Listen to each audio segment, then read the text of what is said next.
stress of the past 2 years has really taken a toll in so many areas, but here's one you may not have considered. COVID's caused an epidemic of hair loss, and it's affecting women just as much as men.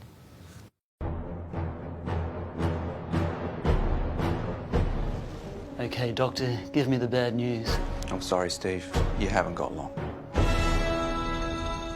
G'day, Warning here to talk to you about hair loss. Yes, hair loss, hair loss, hair loss! If they really want to Photoshop something, they can do something with this if they really like. From household names I was losing my hair in '99. No. to everyday households. Really confronting. That is really incredibly confronting. At some stage, many of us will be asking that curly question. So good and bad news, Dom. Good and bad news. The good news is you started from something really good. The bad news is it's gone downhill from there. Oh no! Why did I do this story? We're doing it because hair loss affects a lot more people than you might think. My eyebrows fell out, my eyelashes fell out. I've been living with it now for 10 years, and then of course I started to lose hair on my head. Over 50% of women will start losing their hair, normally when they hit menopause.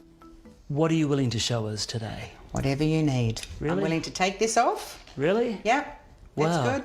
Jen's been battling baldness since her early 40s.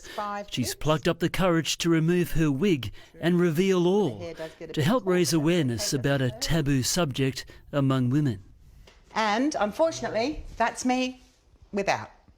It is very thin, you know, there's not a lot there. I'd spray the black. And as you can see, it just, I can't even look there. Hair scientist Dominic Berg says a number of threads trigger hair loss. One of them is genetics. The other is lifestyle, so things like diet. Hormones are really important. And also illness, but a big one at the moment is stress, particularly with the pandemic. This is Hollywood actress Alyssa Milano in a movie. And this is her in real life. One brushing. This is my hair loss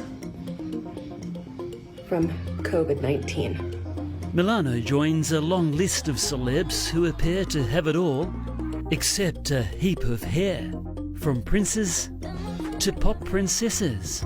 And there's plenty of big names claiming they hold the holy grail to stopping hair loss. I went and met the doctor, hair guy doctor, and he was like, he put me on this medication called Avodart. It feels like we've been spun hair loss cures ever since Greg Matthews bowled us over with his bouffant. But people keep asking, has it affected your lifestyle? Pills, ointments, transplants and trials.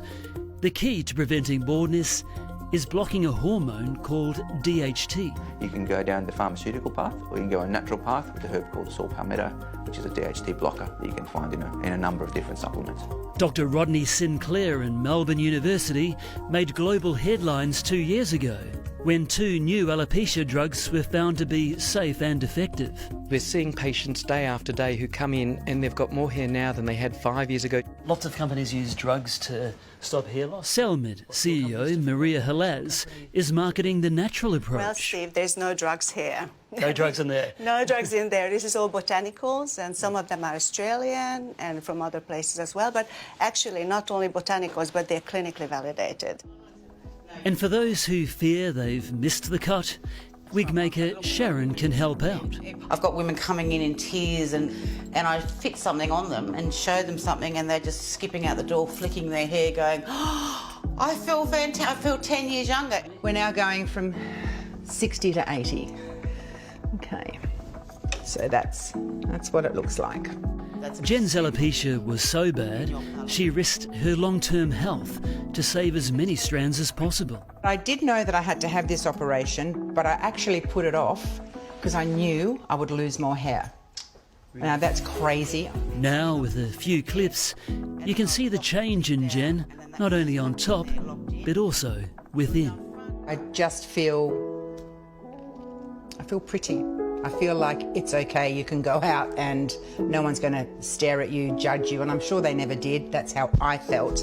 And then I look and I go, oh, maybe I could put a clip in there. Oh, maybe I could put a headband. You know, it just gives me, honestly, a new lease on life. And she looks terrific. There are options, of course, but always consult your GP before taking any medication.